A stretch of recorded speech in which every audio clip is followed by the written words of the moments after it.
Halo semuanya, perkenalkan kami dari kelompok 2. Kami akan menjelaskan dan memberikan paparan materi kami yaitu tentang peranan tergugat dan penggugat dalam pemeriksaan dismisal dalam pengadilan tata usaha negara.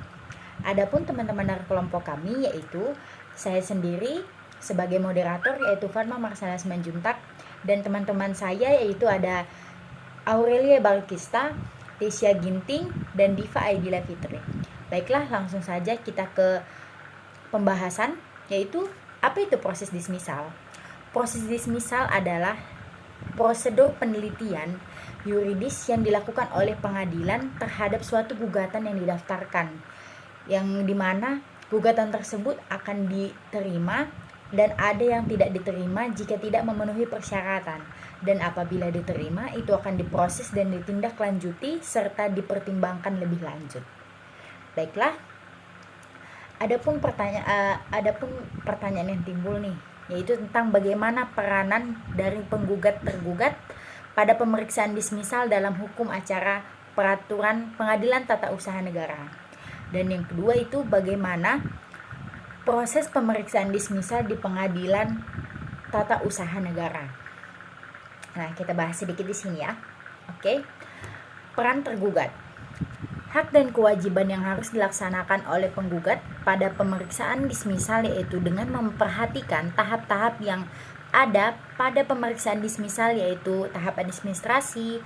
Dalam upaya administrasi ini mengharuskan penggugat yaitu orang atau badan hukum perdata yang merasa dirugikan dalam suatu keputusan tindakan dari pejabat tun terlebih dahulu mengajukan upaya administratif sebelum mengajukan gugatan ke pengadilan tata usaha negara.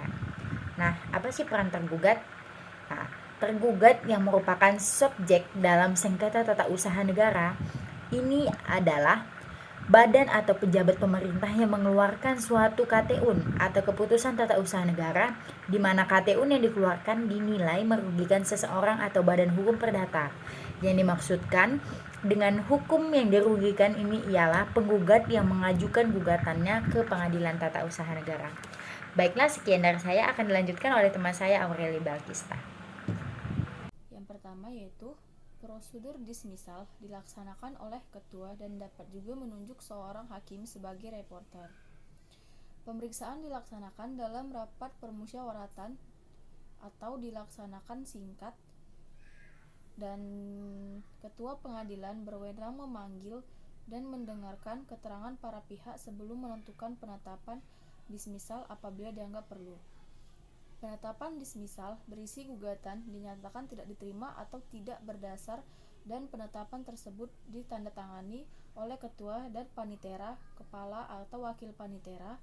Wakil ketua pengadilan dapat pula menandatangani penerapan dismisal dalam hal ketua pengadilan berhalangan. Lalu yang selanjutnya, penetapan dismisal diucapkan dalam rapat permusyawaratan sebelum hari persidangan ditentukan dengan memanggil kedua belah pihak untuk mendengarkan. Dalam hal ada petitum gugatan yang nyata tidak dapat dikabulkan, maka kemungkinan ditetapkan dismisal terhadap bagian petitum gugatan tersebut. Dalam hal ditetapkan dismisal parsial, ketentuan perlawanan terhadap penetapan dismisal berlaku juga dalam hal tersebut. Baik, di sini saya akan melanjutkan materi yang telah disampaikan. Tergugat ialah pihak yang digugat atau yang mengeluarkan KTUN yang dinilai merugikan perorangan atau badan hukum perdata.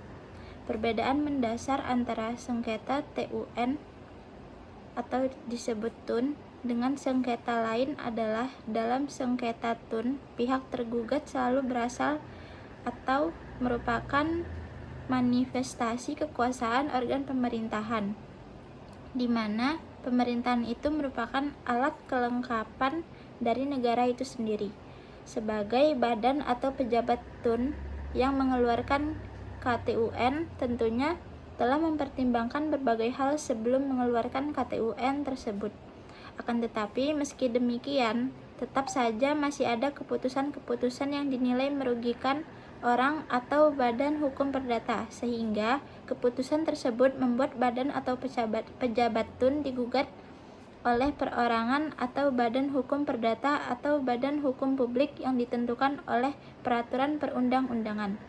Saat badan atau pejabat tun digugat oleh orang atau badan hukum perdata, maka otomatis badan atau pejabat tun tersebut telah menjalankan peran sebagai tergugat.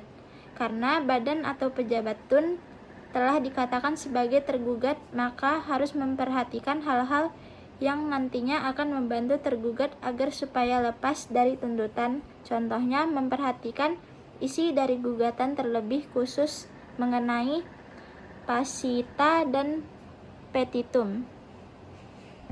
Baiklah, saya Tisha Ginting akan melanjutkan materi terakhir kita, yaitu kesimpulan.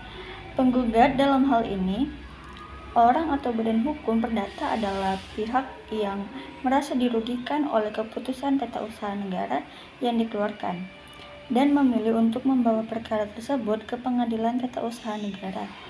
Tetapi seringkali masih ada beberapa perkara yang tidak bisa disidangkan di peradilan tun. Hal semacam itu terjadi karena mungkin telah lewat tenggang waktu yang ditentukan, yaitu 90 hari. Ataupun perkara tersebut didismisal oleh ketua petun. Kegagalan pada proses dismisal bisa saja disebabkan oleh penggugat sendiri karena tidak memperhatikan ketentuan-ketentuan yang telah dibuat untuk beracara di peratun. Misalnya, penggugat tidak memperhatikan mengenai upaya administratif yang seharusnya dilakukan terlebih dahulu sebelum mengajukan gugatan di pengadilan tun, atau penggugat tidak mengikuti syarat-syarat sebagaimana dimaksud dalam pasal 56 UU Peratun, atau pokok gugatan nyata-nyata tidak termasuk dalam wewenang pengadilan. Ketiga hal tersebut merupakan sebagian alasan yang membuat suatu perkara didismisal oleh ketua petun. Baiklah, sekian dari presentasi kami. Bila ada yang kurang mau dimaafkan, sekian dan terima kasih.